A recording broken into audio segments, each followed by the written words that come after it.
Classic comic book characters have been reinterpreted endlessly and will continue to be reimagined for decades to come. Retelling fables is something that humanity has done throughout all of remembered time, and comic book superheroes are like our modern-day Greek mythos. Since, as time changes, so do we and how we define what is modern.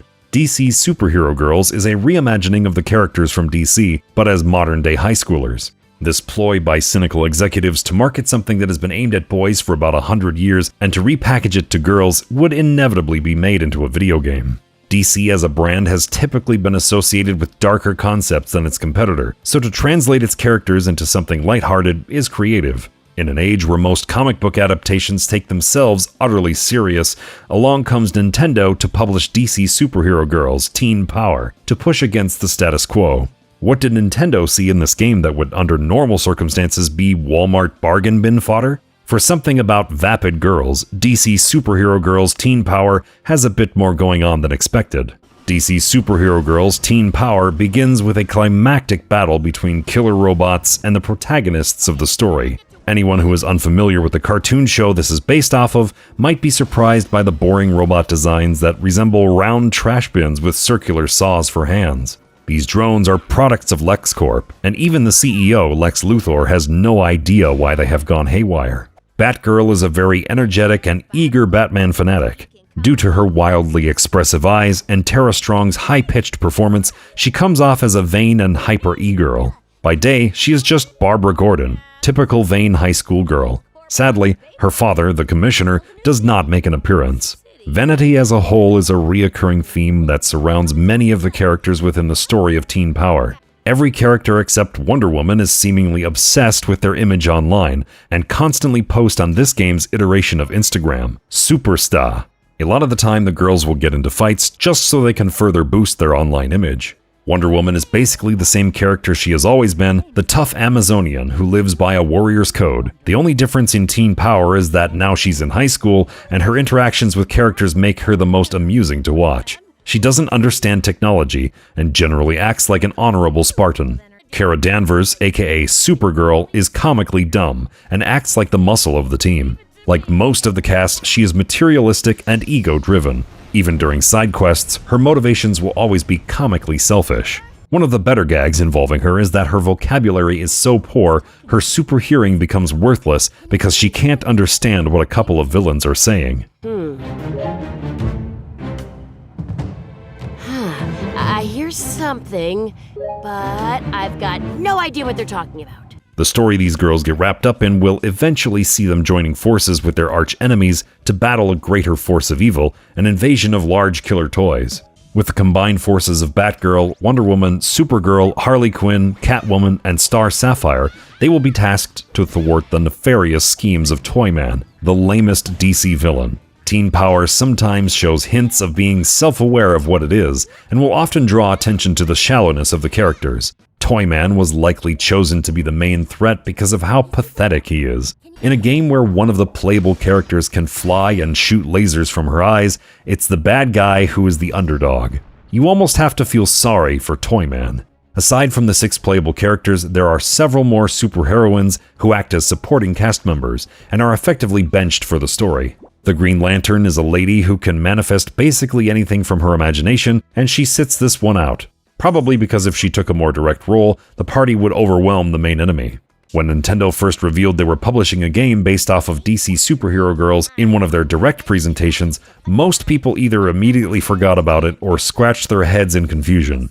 What was this embarrassing-looking, low-res, girly game about selfies and hashtags? Teen Power is a 3D collectathon at its core. Between the 6 playable characters, players will explore the hub area of Old Town Metropolis and partake in side missions to earn money or star points. As side missions get accomplished, the Old Town district gradually expands, and more optional objectives become available. The steady flow of new things to do is stimulating and addictive. For a game that is based on a soulless kids cartoon, the range of objectives is surprisingly varied. While roaming the town as a regular teenager, the girls can only do basic actions like take pictures, jump, and find collectibles. The developer found creative ways to maximize how pictures can be an interesting game mechanic by tasking players to take shots of specific things. Logo graffiti is always something to keep an eye out for, and the designers placed many of them in truly diabolical locations that nobody would think to look. Other times, the girls might have to help some stalker and take shots of her crush for her. On top of photography missions, some side quests will involve getting into fights with thugs or Toyman's creations. The settings will be varied to keep the fights interesting, and other times the battles might involve escorting someone or even defending a location from being destroyed. Some missions are character-specific and will force players out of their comfort zone and to encourage a balanced team. From helping old ladies cross the street to getting balloons for crying babies or bomb defusal, Teen Power will have the girls do any kind of mundane to epic feats. By having so many kinds of objectives, the experience always feels like it's got a surprise up its sleeve at any moment, and it becomes hard to stop playing because of what might be discovered next. The pacing of the gameplay can be very laid back and relaxing while walking around the town. It becomes a very familiar and comforting location as time goes by. It definitely could have used some mini-games to add more flavor to the setting. There is even a fairground in plain sight that is inaccessible due to an invisible wall, constantly teasing you of what kind of fun activities could be just past the barrier. The money earned is used for either shopping or rebuilding the destroyed district from the introduction level. Shopping for new clothes is not as fleshed out as one might hope in a game about teenage girls who obsess over fashion and style. Most options are reskins of each other, making the joy of shopping feel hollow and empty. The rebuilding is much like the clothing, in that it is superficial. The reason why anyone would bother with picking buildings for locations is mostly to do the defending missions where the girls have to battle waves of robots and toys. The city planning module of Teen Power is not fleshed out enough, and is out of place for something aimed at children. Most of the different buildings are interchangeable, but there are a few that are costume shops that can cater towards either the heroes or villains. Beyond this, the only substance to gain out of this aspect of the game is walking about the rebuilt town and see it flourish from the rubble it once was. This experience is small and requires a big time investment, but it is one of the few actions the girls can engage in that is actually heroic. Each of the girls has their own quirks and unlockable special attacks, and some can even fly. Surprisingly, flight is something that is not relied on that much and goes to waste. Probably because the city is very small, and the main areas where story-driven missions happen are walled off with invisible barriers. The melee mechanics involve stringing together a very basic combo, and following up with a devastating smash attack. Landing a smash can only happen if all basic strikes connect, which is a little trickier than it seems because of how chaotic these brawls tend to get. Fights will often have many foes of varying types swarming the field, and compounded with the onomatopoeia effects from the dodges, hits, and storms of money and upgrade stars swirling around the girls like a twister. It can be hard to focus on any one thing. Impressively, this never impacts frame rate in any noticeable way. Teen Power's simple art style and basic graphics are very light on Switch's CPU budget. The combat feels a bit sticky because there is no dodge canceling, and strike frames linger a fraction of a second too long. This is no Platinum Games Transformers devastation, but it is competent, and does make for a serviceable entry-level action game for kids.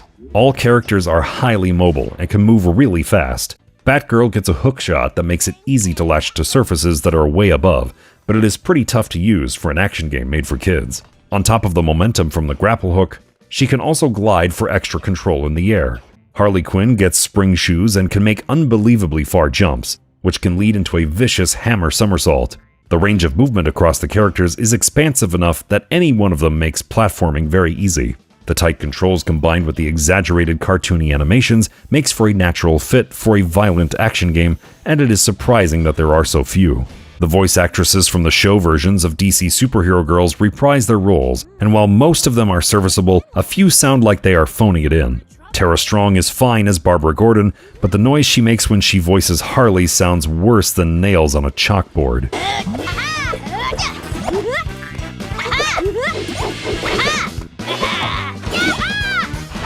If Agony was a voice, it would sound like Tara Strong doing her Harley Quinn voice. It's a terrible shrill that makes hairs stand up on end, and the shaky cadence in her speech patterns will make you wince as she emphasizes on random words. The characters of DC Superhero Girls are all supposed to be high schoolers, but for whatever reason, Cree Summer decided to voice Catwoman as an 80-year-old chain smoker. Nice to see you too, Bat Fake. Too bad. She sounds so incredibly old that she is unconvincing as the character, and it causes a distraction every time she speaks. Thanks to the visual style of the cartoon this is based from, the graphics hold up despite the low poly count.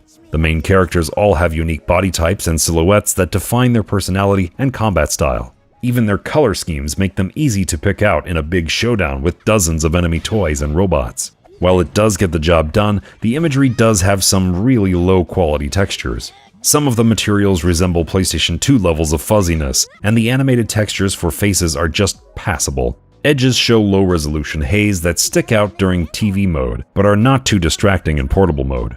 Also disappointing is the lack of enemy designs. A majority of battles will have the girls duke it out with the same basic robot drone, the Monokuma knockoff killer teddy bear, the stock evil dolly, generic toy soldier, UFO guys, or the run-of-the-mill toy droid. Sometimes Teen Power gets really bold and palette swaps the enemies or makes them larger. Killer Toys is a great idea with endless possibilities, but the developers went with the most boring choices. The music is something that will fade into the background and become white noise. Most of the time it sounds like the most generic idea when anyone thinks of spunky teenager music. It has a vaguely ska quality to it, the kind of soulless and corporate-approved punk music that would be used to sell some junk to teens. DC Superhero Girls Teen Power is a decent collectathon platformer that has a fair bit of effort poured into making it a fun experience. While it is as shallow as the girls that you play as, these girls just want to have fun, and sometimes fun is enjoyable. While much of the humor is skin-crawlingly embarrassing, once in a while there is a gag that might get a chuckle out of the most cynical of gamers. DC Superhero Girls Teen Power is a fine game for kids, or weirdos who are into ponies. Everyone else might find it a curious feel-good game where the action is mild and the dopamine satisfaction for seeking collectibles.